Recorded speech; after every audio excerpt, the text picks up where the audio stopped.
Is that working? Can you hear me now? Testing, testing, 1, 2, 3. Testing, testing, 1, 2, 3. No frigging sound. Audio.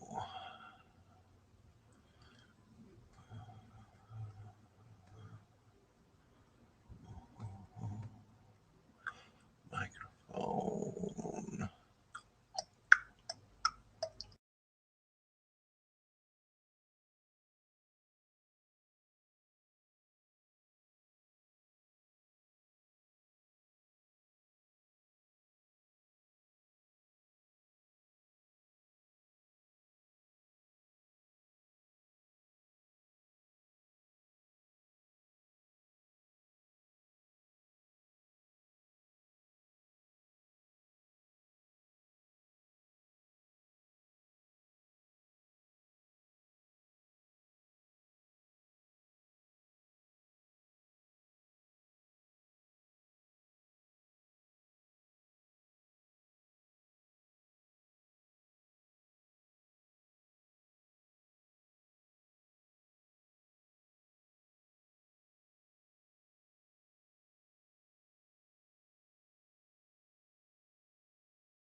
Is that it?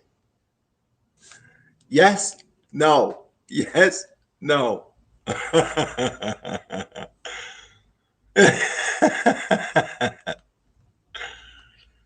Audio.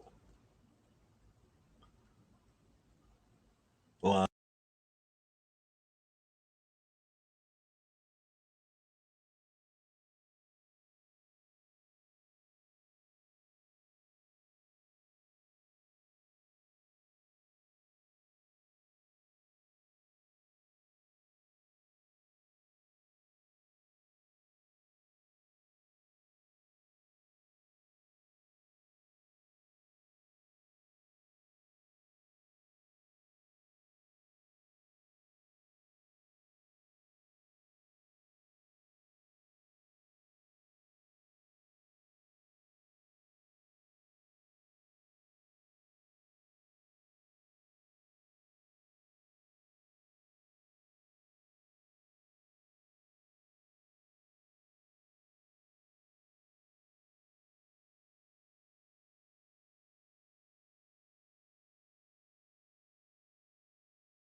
Is it that one?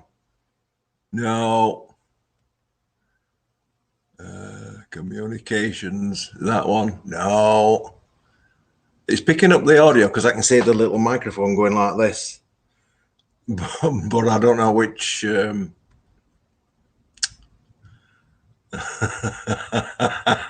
No idea.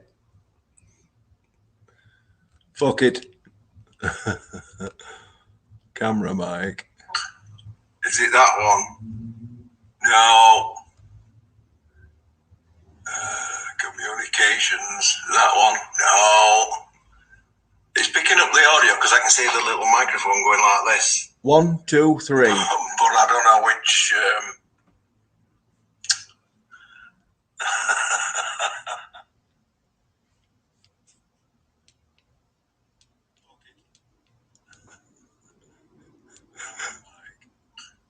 I think you can hear me now. I think you can. Just give me a thumbs up. Oh! Technology, eh? What I was saying is I've tried a new setup so that you get a better picture quality and that, and I've got a bit more usability with it. But it's a nightmare to set up. As you've just seen, the audio keeps going. Anyway. Let me get a slurp. I need it now.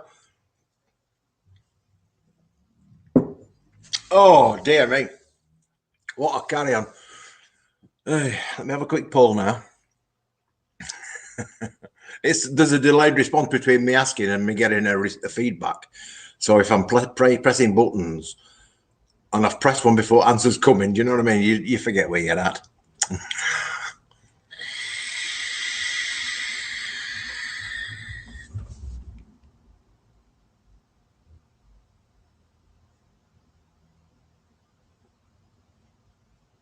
I had to get that in. I mean, it's a Yorkshire thing, Kevin. You're right. Look at that. Look at it. It got little whirlwinds going on. Very spooky that I had to get one in. It's nice when you're doing it on floor on a night time and it just keeps traveling. You know what I mean?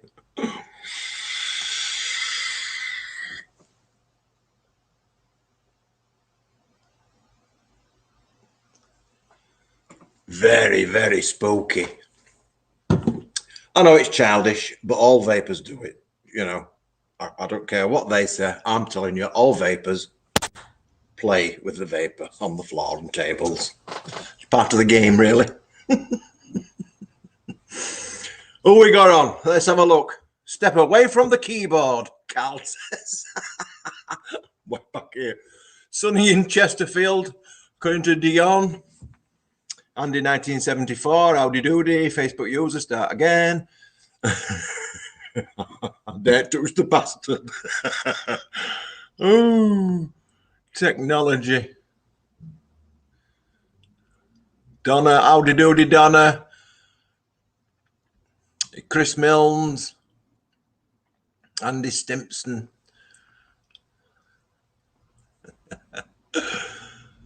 Oh dear. 6 minutes of silence, eh? That's life you'll never get back. I don't know why I'm looking at that because that's a bugging camera.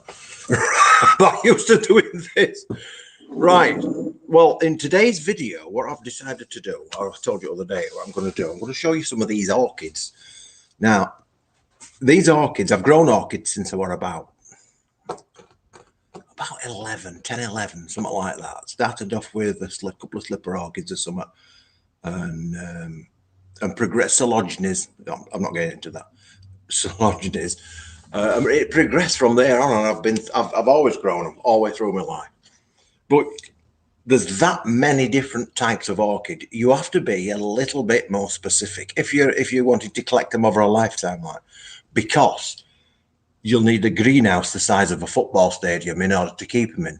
Because it don't matter how big your greenhouse is, it's never big enough. Anybody with a greenhouse will know. I'll tell you that no matter how big your greenhouse is, it's never big enough, because you've always keep filling it and you multiply things, divide things, cuttings and whatnot, as well as adding to collections.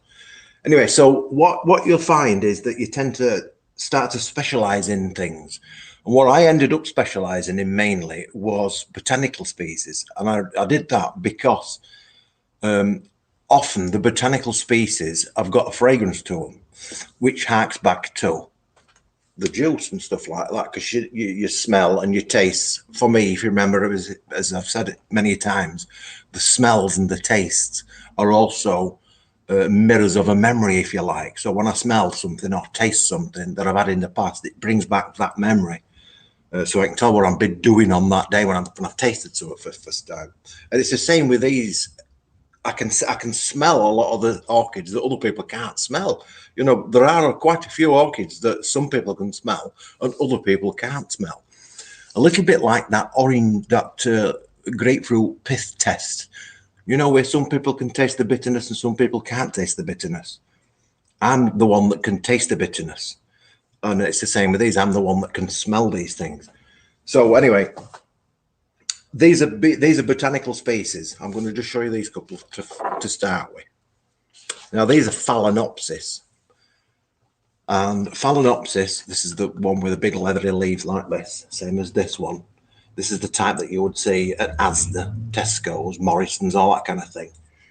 Usually they've got flowers up here like, you know, quite big flowers like this, often multiple coloured. They're Phalaenopsis. But they're Phalaenopsis hybrids. That's not how they are in the wild. It's a hybrid. It's a completely artificially made looking plant. This is a Phalaenopsis species. This is how it grows in the wild. And as you can see, this flower stem is considerably different to this. This is a straight stem, flowers at the top, and this has hardly got a stem. Now, I can zoom in a little bit, I think. I'll zoom in for you and show you what I'm on about. Oop, too far. You see that stem? This flower stem is one that you leave alone. Once it's finished flowering, you leave it alone and you only remove it if it goes brown like this. These are old stems that have died. But if it's still green, even if it's gone through year after year after year, leave it alone because it always flowers from the tip. As you can see, there's no bud coming. So that's the difference with species. Species often reflower on the same stem over and over again. And this one has the fragrance of citrus, a really strong. It's a sweet, almost, but a tarty smell, almost like sherbet. It's like a sherbet lemon. Is this one? That's what it smells like. And this one is Phalaenopsis bellina. That's the botanical name of it. Now, a hybrid is usually one of these with another one of these, a different color, let's say, different species, and that way you can get the best parts of this. So let's say you like that pattern, but you wanted some spots on it, so you'd cross this plant with a plant with spots on it. Same species, Phalaenopsis, and all of the youngsters that come from that seed pod are going to be different in the same way as brothers and sisters are different. You know, they might look similar in many ways, might have all that same nose or same eyes, but you'll be different. And it's the same with these. Some will have stripes, some will have spots, some will have nothing.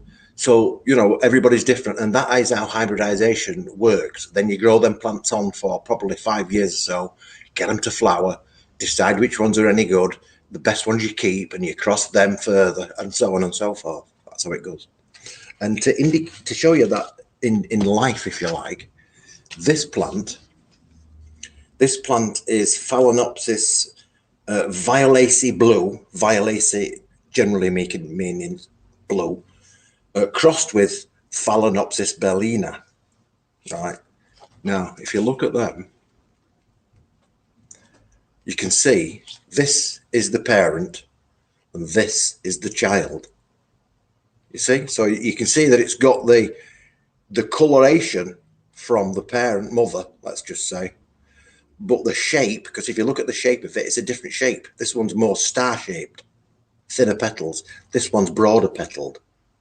This one's also a much more smaller and compact plant, you see, than this. Although this is quite a bit older, like, but nevertheless, it's more compact. Different shaped leaves. Look, you see how they are wavy versus flat. So they get various traits off each parent. This one, it hasn't picked up any blue colour, but it's picked up the shape. It's picked up the shape of the violacea, which is more pointy than this. So that's how the hybridizing work. This one also has a much more mild fragrance than this one. So it's lost its fragrance, which is a thing that's happened actually. I'll just zoom out a little bit for you. It's a thing that's happened actually in a lot of plants. When I was growing up and you used to get pots of lovely cyclamen, I'm on about houseplant cyclamens, not outside ones. You get lovely pots of cyclamens, deep purple, white, pink, and all this kind of, and the smell of them was just fantastic. A bouquet of this fragrance hit you. But people wanted bigger flowers, right? And in the same way that this plant has lost its fragrance, that's what's happened to the cyclamens. The cyclamens have developed bigger flowers, which is what the customers wanted, so that's what the growers do. But in the process of doing that, it lost the fragrance. So most of the cyclamens that you see in garden centres now, when you smell them, there's no there. Which for me, it's basically ripped its guts out. Do you know what I mean? Because it was quite pretty enough at the size it were at, but it had an extra bonus in that it smelt nice. Do you know what I mean? So hybridizing is not necessarily always a good thing, because it tends to go down one route at the expense of another. In cyclamen's way, big flowers versus smell. So that's basically what hybridizing is about. Now, if you remember, if you've been a fan of the Orchid channel, because I used to sell orchids and stuff, you'll have noticed that about 6 years ago, I think it was, that I updated some videos on de-flasking in the clean room under the laminar flow. Well, them plants now are just starting to flower. So, I mean, this is another thing with the orchids. If you want to get into orchids, you have to be very patient. I mean, you know I'm patient because I'm into the pebbles, and the pebbles take 2 months. Well, with orchids, you can, in some instances, consider it in decades. You know what I mean? But generally speaking, it's from a flask, which is a little glass bottle with little green plants in, from a flask to an adult flowering plant, typically is between, I don't know, 3.5, 4 years, up to anything up to 15, depending if it's a slow growing thing. These have been 6 years, because these are the plants off that video. Oh, this is one of them. Zoom in a little bit for you.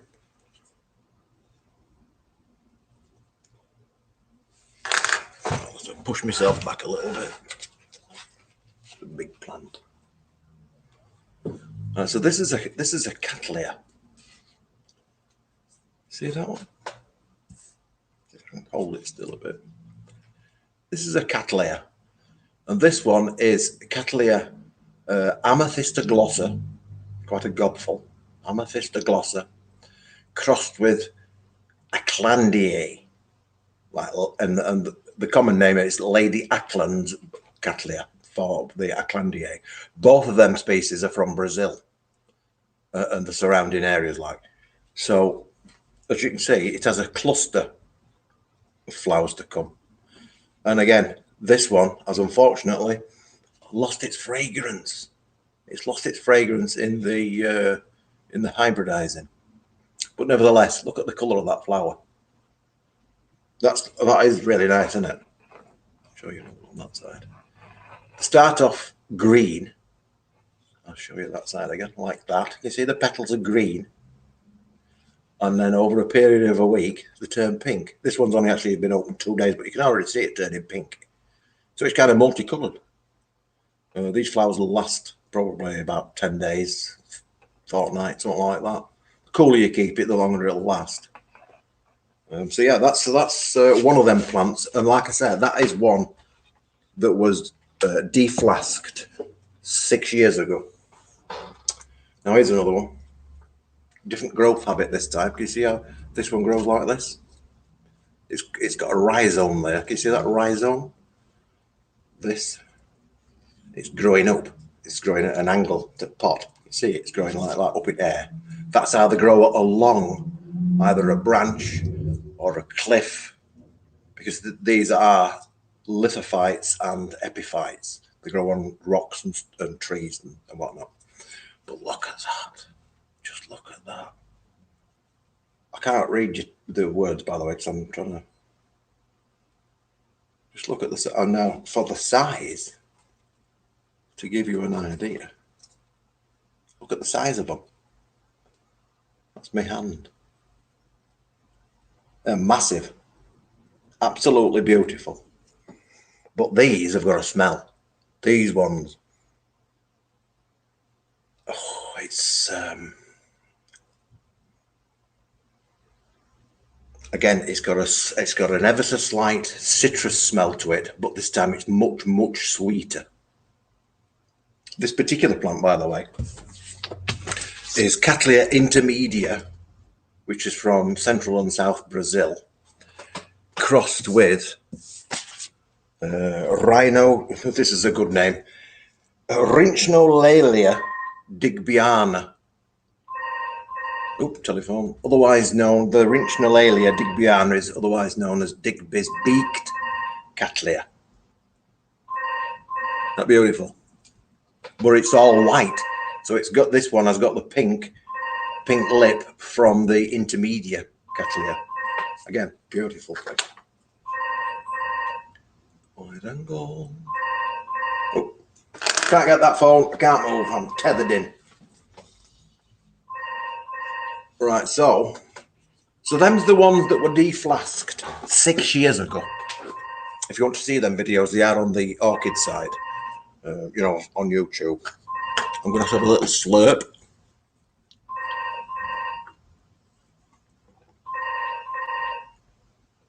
I just go and unplug that because it's going to drive me mad.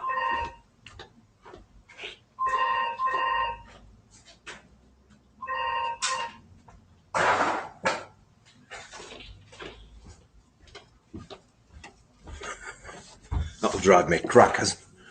Right, so do you remember last year when I was posting some photos, and the year before, and probably the year before that, I was posting some photos of a Phalaenopsis that had been in flower for almost 2.5 years. It'd been in flower for a year, so I put the photos up. Been in flower for another year, so I put some more photos up. And it's been going on and on. So it's flowered for almost 3 years now on 2 stems. I don't know why I did that, because that's 4, but it's on 2 stems.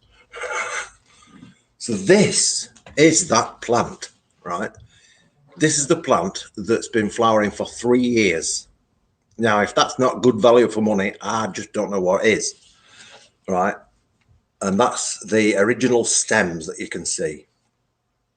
Now we've got a little bit of a treat here with this, because occasionally what you can do, you can get some what we call keiki paste, which is actually lanolin and various chemicals, hormones and things. Now, I'm going to have to zoom in for this for you. I hope you're interested in this. You see this little leaf structure on the stem? If you have a Phalaenopsis, all Phalaenopsis have got these. It's like a little leaf that's folded backwards. And usually that's where a branch will come. So once your Phalaenopsis is finished, you can chop that branch off there, like that, just above one of these. This is called a node. Now, if you peeled that pale green leaf bit off, underneath that bud, you would find a little tiny bud.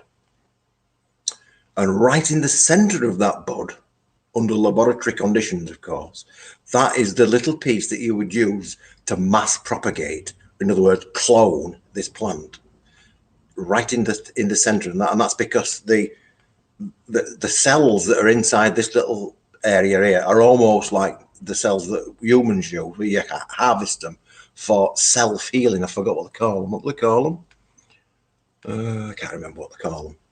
But anyway, that's what's in there. But underneath that is a collection, a a concentration, if you like, of hormones, including some called gibberellins. Gibberellins are the ones that tell a cell whether it's a flower cell or a growth cell. Now you can actually buy some paste, like I said, called keiki paste, and you peel this bud back, and you put the keiki paste on the actual bud itself. And what it does is it tells the bud to produce a growth rather than a flower, and you will get a little plant growing up here, right? And that's called a keiki. A keiki is a Hawaiian term for baby, so it's a keiki, right? But sometimes, if you're lucky, you get keikis growing naturally like that. I'll just turn this around so you can see that side. Can you see that?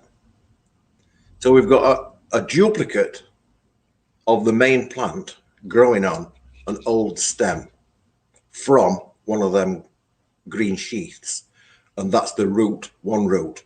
I'll give it time to grow another couple of roots, and then that can be severed and potted up in its own right, and it'll be an exact duplicate of this plant. But it's also going to duplicate that excellent flowering potential in it. Do you know what I mean? It's going to maintain that. So this plant is going to be just as good at flowering as this plant, the main one. And this has produced 2 keikis, one up the other stem, and just in case you are wondering, that there is the terminal bud that's still alive. In other words, that is still going to flower. This is pushing 3.5 years now. All right, so it can still grow even though we've got plants on. I'm just going to have to get that door because they're just going to stand there ringing it. Back in a second.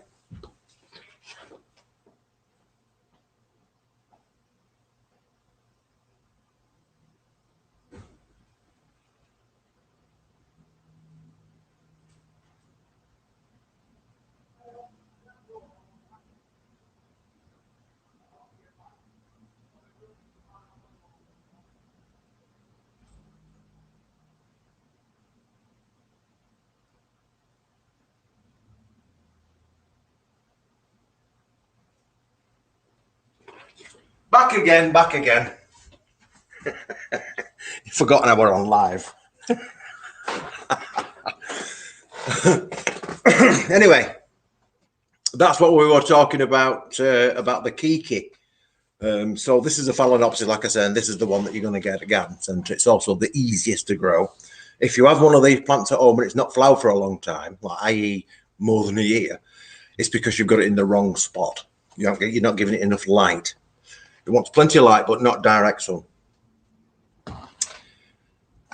So you want to know how to repot one of these, because I've no doubts. Oh, I'll just show you this one before I move on to that. This is a slipper orchid, otherwise known as a Paphia pedilum. Quite a gobful. I'll show you this. You'll be interested in this. Look at the shape of that. Isn't that weird? Look at them lovely petals. This is Paphia pedilum dianthum, or named in honor of Diana, not Princess Diana, but Diana the Hunter. Yeah, that is absolutely gorgeous. This is from Vietnam and China. And these flower every year. I've got loads of these. Lovely, that one. That's a slipper orchid. Now then, there you go. Look at that baby. Oh dear, what's happened to that? Oh diddums. That's seen better days, hasn't it? Well, you get a lot. Whenever I go to somebody's house and they've had Phalaenopsis and they've just not looked after it, and they've not really known how to look after it. It's just been bought for them rather than they bought it, you know. This is undoubtedly what it'll end up like. Probably shoved into bathroom, you know, because everything that starts to die ends up in bathroom, doesn't it? Which is not really the best place for them. if you use like deodorants and stuff like that, not because that inherently is a problem for them. It's because the dust that you get in a bathroom, there's quite a lot of dust in a bathroom, you know, with towels and skin cells and all this kind of stuff, and it settles on leaves, and it's a swine to get off because it tends to stick. Do you know what I mean? But what's happening there is it's blocking all the pores up on your plant, so that's not probably the best way of doing it. The other thing you'll notice on this, I'll have to zoom in a little bit for you.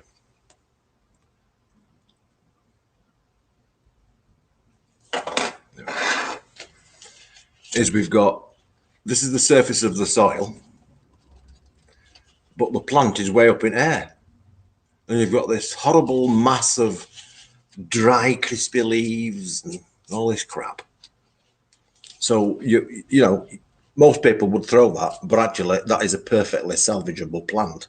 It just needs a bit of TLC, that's all. So that TLC comes in the form of repotting. So I'm going to show you how to easily repot a Phalaenopsis. Right, this is a Phalaenopsis. This is the most common type, that's why I'm showing you that. But the first thing we've got to do, of course, is rag it out at pot. Let me zoom back out a little bit for you. I know I'll zoom in and out a bit, but what can you do? Right about there. So the soil in orchids is not soil, and neither is it compost. It's actually bark. Look at that, come straight out. And that's my empty pot. Now, usually with the Phalaenopsis, all you've got to do is reuse the same pot. You don't need, it's not like a normal plant where it gets bigger and bigger and bigger and bigger, and so your pot just grows and grows and grows. That's not how this works. What we're actually doing here, when we repot a Phalaenopsis, we're not actually repotting it to make it bigger. We're repotting it to remove any dead roots and to resettle the plant and to trim away any crap, and basically just to tidy it up and to give it fresh medium for it to get its roots through, because it'll not like stagnant wet stuff, which is what you can see here. It's full of moss and all sorts of crap. It's even around the dish. Look, that's moss. So we're going to scrub that out. I mean, you should obviously wash these, but like a tatey, I forgot to bring a new pot, and I'm not going to be able to wash it. So I'm just going to repot it. So you can see this ball that we've got here. Well, we can start by just lightly fingering the stuff. I'm hardly touching it, as you can see. Hardly touching it. You know, I'm just fluffing. Right. So that's it. That's your compost off. Now, there's no difficult about that whatsoever. Don't start ragging at it. Don't start pulling at it. Finger at it like this. You want to make it go like this, so all your crap drops out loose. So that's this plant. Now I'll show you this here. Can you see this here? This is partly old dead roots, and you can tell a dead root from a fresh one dead easy. Grab some scissors.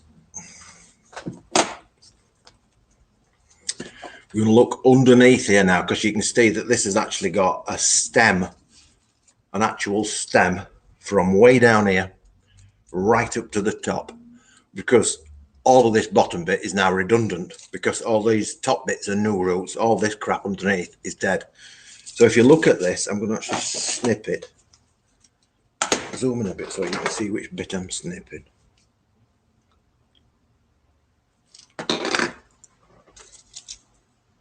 Right. Can you see how this is obviously the new plant. This is the bit that we want. All of these white roots that you see here, all of these are new roots. All of this crap down here is what was underground. You see? Now you can see that that's a live root. You can see. And these are dead. Can you see how they're flat? And if you actually grab it and pull, what you'll find is that inside you have like a wire. It's like a piece of electrical wire, you know, with the plastic coming off. That just indicates that it's dead, because this stuff that's come off was once like this lovely white material. So I'm going to find out roughly where them roots stop being live, which is about here. You see there? From there down is dead. from there up is alive. And I'm just going to snip that main stem like that. It's going to be hard though. Oh, bloody hell. Hard's not the word. There you go. So that's tidied that up, look, you see? So we've shortened this stem, and that's the chunk of shite that come off the bottom. All of that's dead. All of this is dead. It's just wire inside. See? It's not died because it's been badly treated. It's just died because it's moved on. So what else are we going to do here with this plant?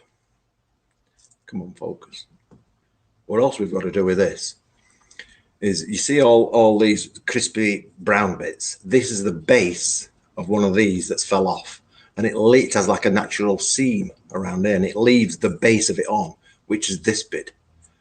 But this is going to be restricting roots and all sorts of things. It also is a nice place for bugs to hide. So I tend to, at this point, peel these off, you know, to tidy them up.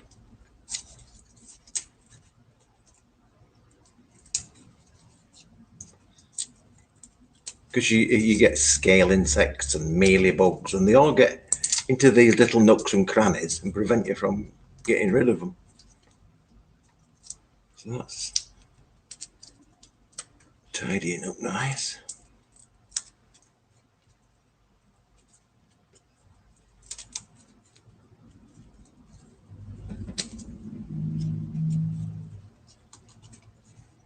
Now, look how much better that is now. See, got rid of all that crap. So what we do now, we can get rid of this old flower stem, because this is not going to do anything other than get it away, because it's now brown. Brown equals dead. In this instance, to snip him off. I'll also take the opportunity just to chop these old bits down from previous flower stems. Again, just for tidying purposes. And that's what we've got now. So you can see there's a dead root here. You see this one? This one here is dead. So I'm going to chase him right back up to the main stem. That way. Chase him right back up to there and chop it off there.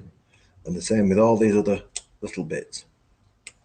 If it's dead, chop it off. And the reason that you're chopping it off is because if you don't chop it off, it has the possibility of rotting and setting off a chain reaction where it just allows rot in. You know, it allows it away in. Right, so that's our plant. So I can zoom back out a bit now because I've shown you the main bit. Right, so I'll just push the crap to one side. Et voila. So with our new clean pot, it says, and I brought some compost with me. I know I said compost, but I don't mean compost. Now I've always used, normally I always use just plain bark, and it's not mulch. So if you see mulch at the garden centre, that's not what this is. It looks like mulch, but it's not mulch. This is what it looks like. Hopefully you can see that as I drop it in, you'll hear it. Quite large, dry, squarish chunks of usually redwood. Redwood is the best stuff, but it's also getting a bit expensive because it's endangered species now. Right, so I'm going to just pick that out a sec. So you get your empty pot and you position your plant in the pot, and you'll notice that we're now at a reasonable depth, but we can get deeper than that. What you want to do with these roots is fan them out. You can fold some underneath it. That's what's necessary. And we've got that now. If I can grab it and show you. We have now got that at pot height, you see? So we've reset that process of elongating. So we're going to get several years out of this now before it's going to need this sort of treatment. Once we've done this, you probably won't have to pot it up for 18 months. And then you'll have to go through this process again. But again, you can use the same pot because you'll be trimming off a lot of crap If you find out there's some really long roots, you can chop them in two as well. It's not a problem. So once we've got our roots in there at the level that you want, you literally just fill it up. You go like this, chuck it in. It doesn't really matter where it goes, just chuck it in. And this is a strange material because normally if you're doing a house plant and you can over pot it, like press it down too much. With orchid bark, you can't do that because it's rigid. There is no giving it. So you want to pot it down. You want to push it down as much as possible so that the plant is solid in there, because the very strong plants, and what will happen is it will push itself out of the pot. It will use its roots like stilts. So we just keep going around like this until it's completely filled. Right. And then this is the key to it, right? Then you've got to get your finger and you've got to ram it and jab at it. Jab it, jab, jab. And squeeze. If you squeeze this thing side to side, what will happen is that these particles of wood will squeeze in between those fingers of roots. Do you know what I mean? Like this, to bind it all. And that's what you're wanting to do. So you tap it, tap it, tap it, push, push, push, squeeze, squeeze, squeeze. Oops, there's it.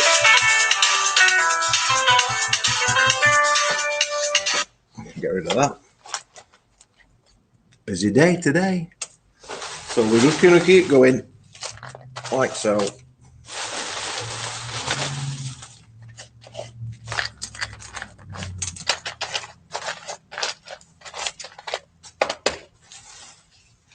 Ta-da! Easy as that. That is now potted for another 18 months. Show you it. Come on. There you go. Potted. Easy peasy. Lemon squeezy. So all you've got to do with that now, if you've got a name tag, put your name tag in it so you know what variety it is. In this instance, I don't. It's just a generic one. Nice pink. And the way to water this, once you've just repotted it like this, is that you should... I put my hand over the bottom to cover as many of them holes as I possibly can. Then get my hose pipe in there, or your watering can, or whatever it is you're going to use, and basically fill the pot up with water. Now, bearing in mind that wood is going to want to float. So you're going to have to put your hand in there and go like this and keep pushing this down, you know, as it tries to float up. And then release your hand and put some more water in right quick. And what you're going to do, what you're going to find is that there's going to be a lot of dust washes off this wood, this bark. If you look at your fingers after you've potted it, you'll find that they're covered in dust. It's not dust, it's wood, like wood dust. But you don't want that in your pot because that's going to hold too much water and it's going to make it stodgy, which is going to encourage this. So water it, and tap, tap, tap, tap, tap while you're watering it, which will vibrate any dust off the bits. And you'll see the water at the bottom coming through, and you'll see the slurry of crap in it. So you just basically keep doing that until it runs clear. Do you know what I mean? And squeeze, squeeze, bang, bang, tap, tap, wash, wash, until it's clear what's coming out at bottom. And at that point, you can put it to one side. Always do the watering during the AM period, like morning, from 9 AM, let's say, until 12 noon, because it gives the water time to dry off your leaves. Because if it goes to bed wet, it can rot really, really quickly. So don't ever water it in the afternoon.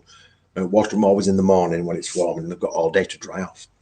And then what I would do the day after, I would give it another water just the same, in exactly the same way. And the reason for that is the first watering is really watering the bark, trying to get the bark wet. And the second watering, once the bark's already absorbed a little bit, the second watering is then going to allow it to hold some water. Do you know what I mean? Then you shouldn't need to water it again for another week or so. That will flout, that will root away, and you'll see roots growing out here within about 2 months. You'll see fresh roots growing around here. You'll see new leaves coming out. You might even see a new flower spike coming, and it'll be away for 18 months. Easy as that. My God, I've done that a few times over my life. I hope you enjoyed that bit. Let me have a little slurp now.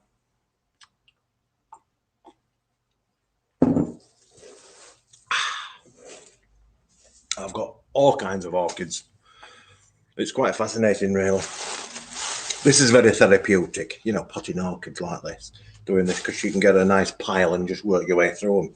But it's very satisfying at end, because you've got all your plants all nicely set up again. Do you know what I mean? All nice and neat, like little soldiers.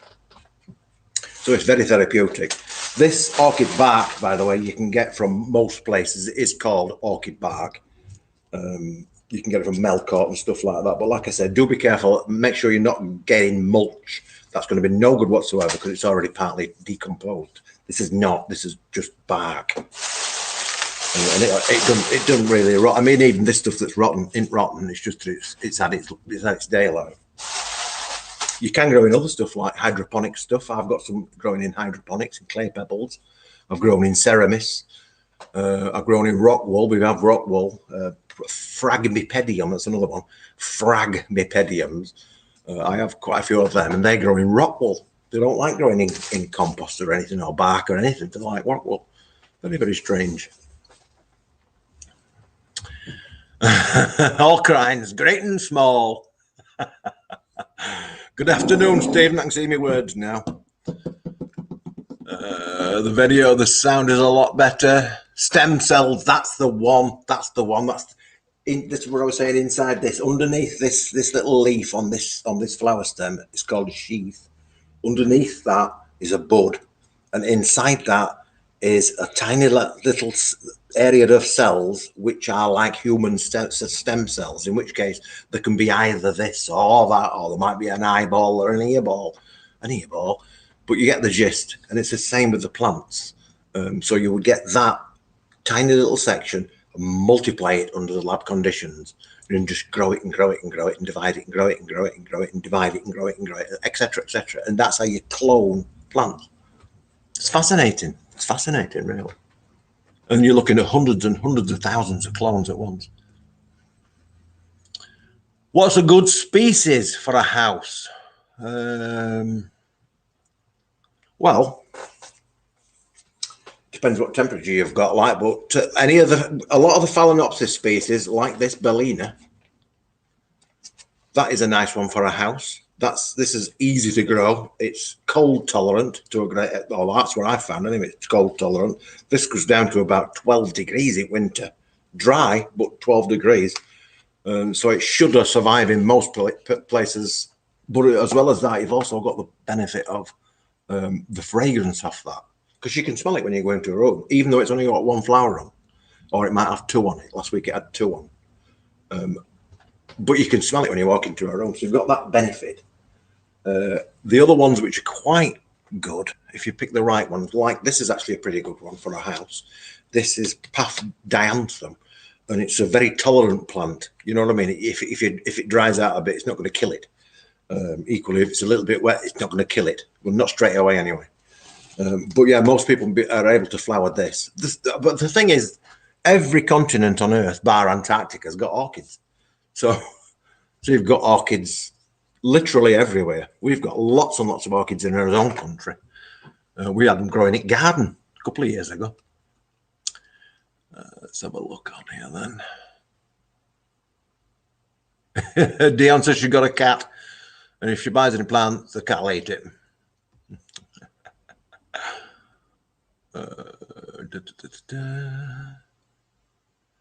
Real pretty. Kevin Smith says his missus saying it's never big enough.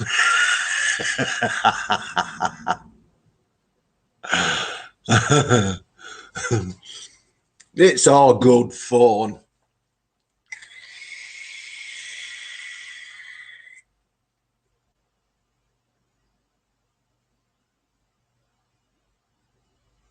That were O's, but in a rearranged form, because in this shop we can rearrange atoms. Just watch, I'll show you what I mean. I'm going to blow this as a series of O's with a big O going through it, coming out the other side and going right. That's what it's going to do. Ready?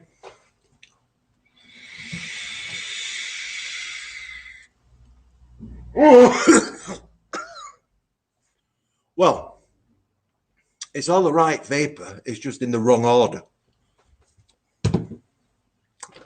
I've never been able to blow a bloody hole. Can't blow them. I can't dislocate my chin. You know what I do like a lizard? I can't do it. Have a go.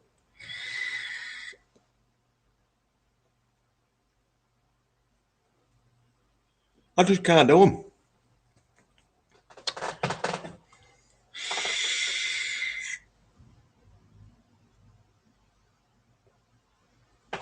Shit.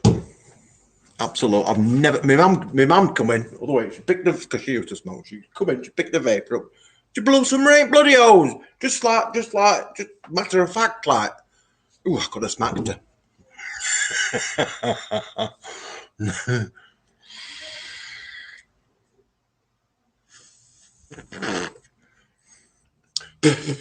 This is that tank I did a video on last night. If you, this is the what's it called now?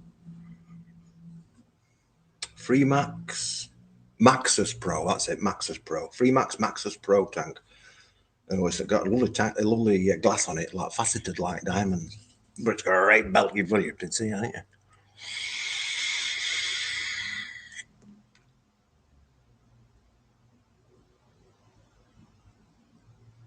It's like spooky, that though, isn't it? It's like Count Dracula. I want to drink your blood in the middle of the cemetery. Quick, before the light comes. That's what that is, isn't it? Mother had a very good birthday. Orchids in the fog, yeah. No, it's not gorillas in the mist, it's orchids in the fog. Let's do a little.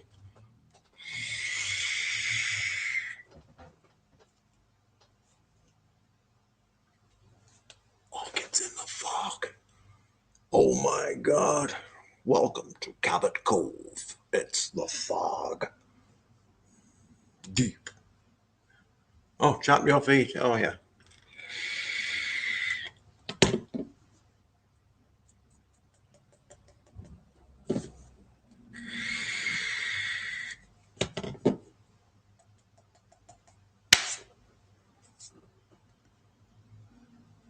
Oh, it didn't work, Frank.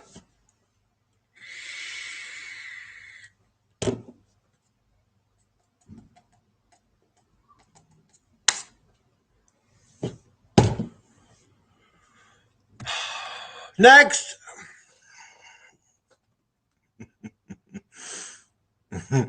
Mum had a great birthday yesterday. That's what I was telling you. She did it. What was she doing yesterday? She was cleaning the drive.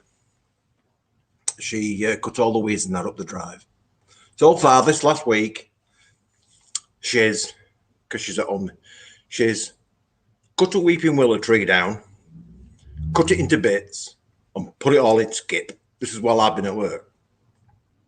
The next day I come back, she'd trimmed all the hedges at the front of the property, swept all that up, and again, used barrow, got it all into skip. And then yesterday, when I come back, she'd weeded all drive. I mean, it's a long drive. She'd weeded all side at drive, and again, in skip. So she's really enjoying her retirement. I can't do it. I just can't do that, Frank.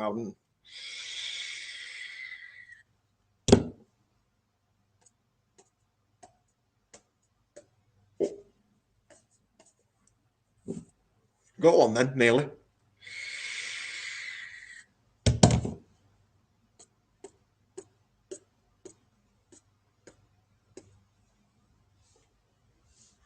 Did it? I did it. Just got no frigging cheek left. Be going to the doctor to be holding my cheek. See what you're doing? I'd be blowing holes. Worn my cheek through. Is there what else I'm going to be telling you today? I don't think so. I hope I can get this setup working regularly. It's a bit of a pain. I have to confess, it's a bit of a pain, but it is. It does seem to be better. Purse your lips more. Oh, purse my lips more. Oh.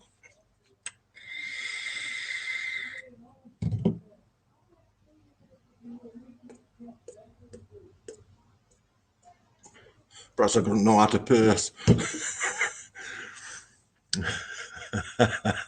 I don't know.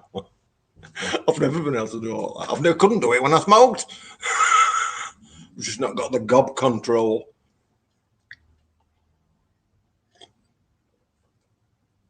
Anyway, I'm going to call it a day.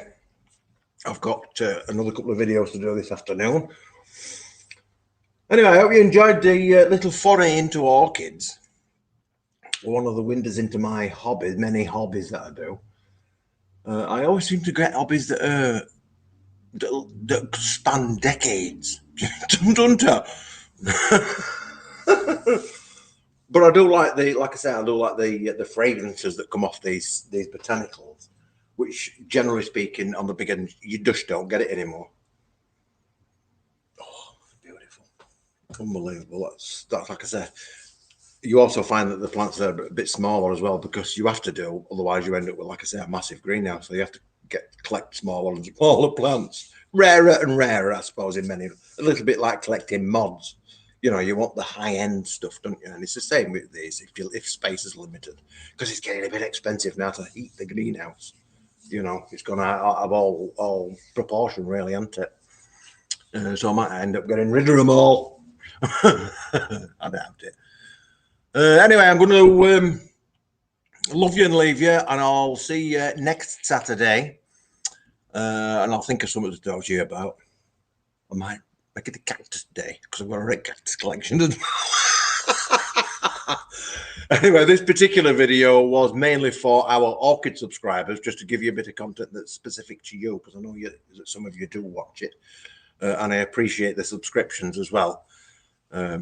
And if you're not a subscriber of my new channel, youtube.com/vapeitwithles, which is the first comment in the comment section of this video, please go and subscribe. It all helps. You know, get these numbers building back up again. Back up to where we used to be. It'd be even better. Anyway, in the meantime, you take care, and I shall see you next Saturday. And you can also, obviously, have a look at the video I did last night on that superb tank. What a beauty. See you later.